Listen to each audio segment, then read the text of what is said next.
Hey, welcome back. Gary Brown, Forging On. I'm trying to sit on the front porch for a little while. This is not quite my 2 weeks. It's a little over a week and a half. It's in between, whatever. Day after tomorrow will be 2 weeks after my surgery. And it still aches to sit in the regular chair without my leg propped up after just a short amount of time, so I won't be doing this very long, sitting here. Oh man. Sorry. Stretching my leg out. So, what to talk about? Um, in a way, doing the second knee, there's things that's better than the first time because I think a lot of it is that I know what to expect. Same time, I know what to expect later on, so I'm kind of wishing I was there sooner than I am. Like I said, I'm not even, just, well, basically a week and a half out of surgery, and in my mind, I'm already picturing the 5, 6, 7 week mark, where I'm off the walker and getting where I can sit for long, pretty much all day without having to worry about putting ice packs on my leg and all that stuff. I'm still taking pain meds. I'm still on my walker. In fact, I got my cell phone hooked up to my walker with the little gorilla flexible arm tripod thing, small one. Anyway, knee's doing pretty good. We can do this without messing things up pretty bad.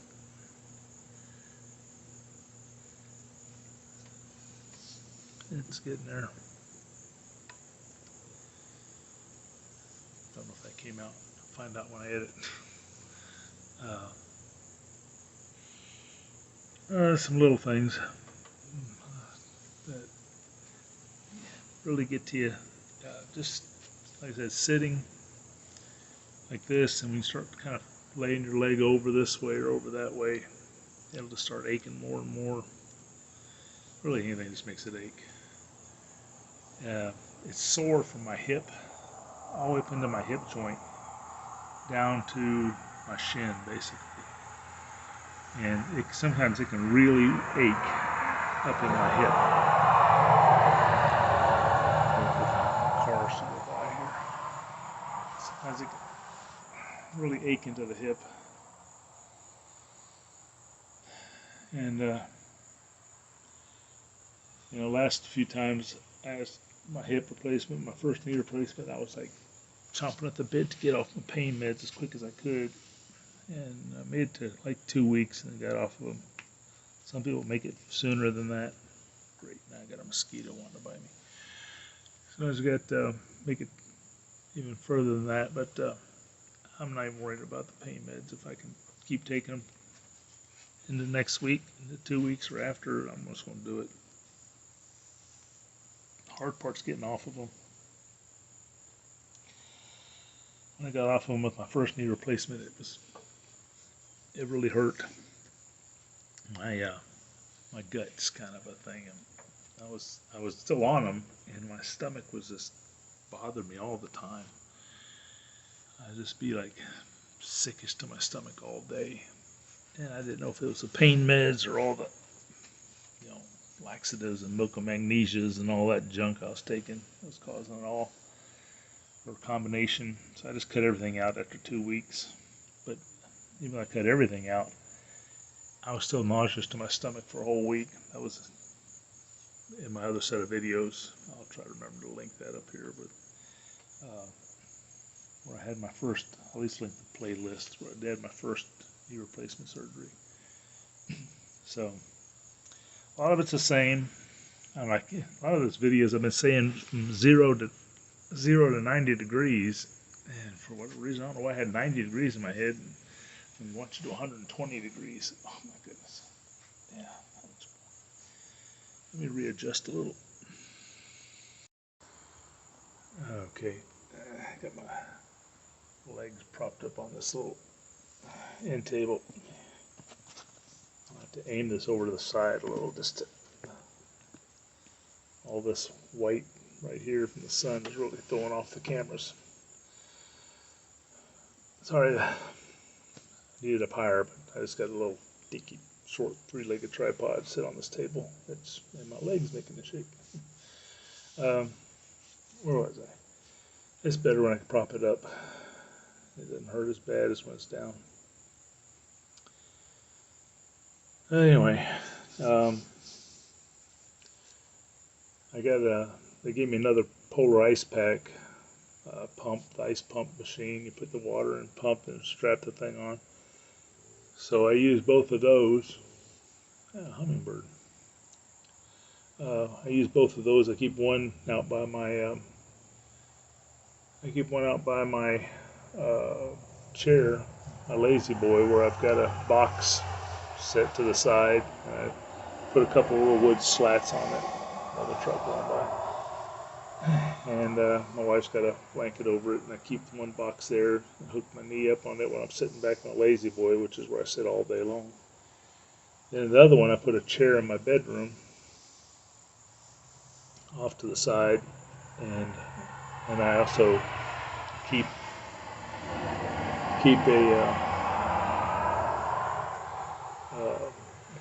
on that one. I keep my my other pack there, so I don't have to carry the packs back and forth. I just use them both.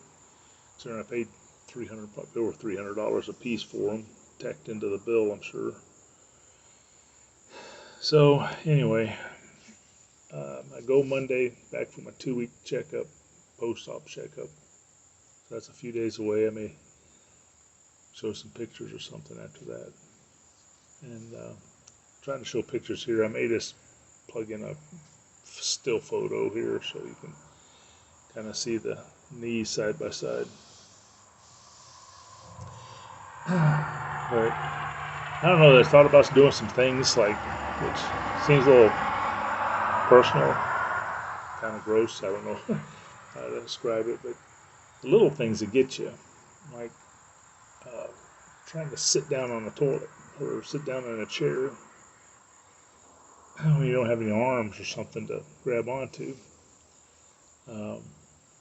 One thing I do is I found if I take my walker and go all the way back and bring the walker as far back to where my legs are just about touching like a seat or toilet or something, and I actually grip it. I grip them on these lower ones here. I put my arms over them and hang on. And I just use that, and I kick my bad leg out. So it's just my one good leg, and then my arms, and I just use my arms and just lower myself down, and that way I'm not falling back on the seat, and I can get positioned. And then I do the exact opposite to come out of it. I pull the walker all the way up to me, and then I reach over and I grab them lower crossbars, which I don't know if all walkers have them lower crossbars, but this one does. And I grab hold of those, and I just lift myself up with my upper body, which if you don't have much upper body strength, that may be harder for you. I don't have a whole lot of upper body strength, but enough to get me up off the seat. And then what I do is I stand there and I use that little grabber claw, the thing they give you, for picking stuff up off the floor. They gave me that, I think, with my hip replacement. I don't remember them giving me one with this knee, but anyway, I have one sitting there, and I keep it leaning against the wall in my bathroom.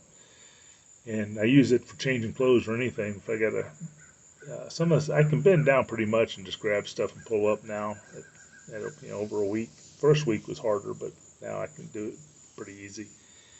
But I can get my feet in there, and I can grab the clothes and just pull them up to where I can grab them.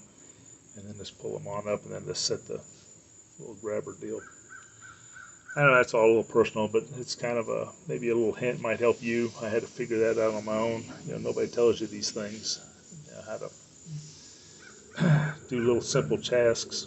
It's kind of like when I had my right rotator cuff and I'm right-handed, and somebody else mentioned, say, hey, you better want to practice. And I did that. I practiced and practiced, doing everything, brushing your teeth, wiping everything you got to do in the bathroom, to eating out Not in the bathroom, you gotta use your left hand. And I'm so used to using my right hand, even for something like cutting food, I'm just awkward with my left hand for everything. And so I had to practice all that. So it's the same deal. Nobody tells you that. You kind of figure it out on your own. But it's good if somebody can kind of give you a little, heads up. And so that's what I'm trying to do. Bad as all that sounds, I'm just trying to give you a little heads up, maybe make something a little easier for you. I'm trying to kill a mosquito on my leg. So, what else is there? Pretty much, every 5 or 6 hours, I take a pain pill.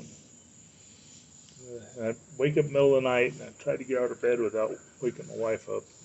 So I go to the bathroom, which is tough to do because you're unvelcroing that thing, and that makes some ripping noises to try to ease the velcros off and ease up out of bed. But I can lift my leg good, and the therapist had me, doing a lot of exercises, and that hurts. I mean, I'm cringing like you wouldn't believe, because she'll push that knee. I'll be laying down, and she'll push that knee back toward, bring the foot back toward the rear end, kind of a deal. And she'll bring it back where it's so tight, and I'm just wanting to yell, but I'm just cringing. Got a mask on anyway, but I'm cringing underneath that mask. Got my eyes shut just about. And then she'll say, okay, let's push a little bit more. And I'm just like, I'm puffing and puffing like I'm in labor. And she'll say, one more, and she'll shove it a little bit. And then she's like, now relax. And I'm supposed to relax and let my bottom go down because I'm tensing up, so I have to let my back end relax so it goes down on the table. And she's gotten it from this past week. She went from like 101 or 103 to 104. Then I think yesterday she got 105 degrees going back. And just about at zero, but she's having to really do the same thing, work my leg out, let it hang there and rub it and push on it and have me do all those flexes where you tense you're pushing down. It's actually easier if you can push on a towel or a rag underneath. You think it had nothing under there, it'd be easier to push down, but you can actually push better with something touching the bottom of underneath your knee. And you push down, and they're looking for that kneecap and that muscle around the kneecap to just crunch up, and the kneecap actually, flex and move a little. And that tells them that you're really getting a good pressure push on your knee, pushing it down. But I think they got it at zero already, or pretty close to it.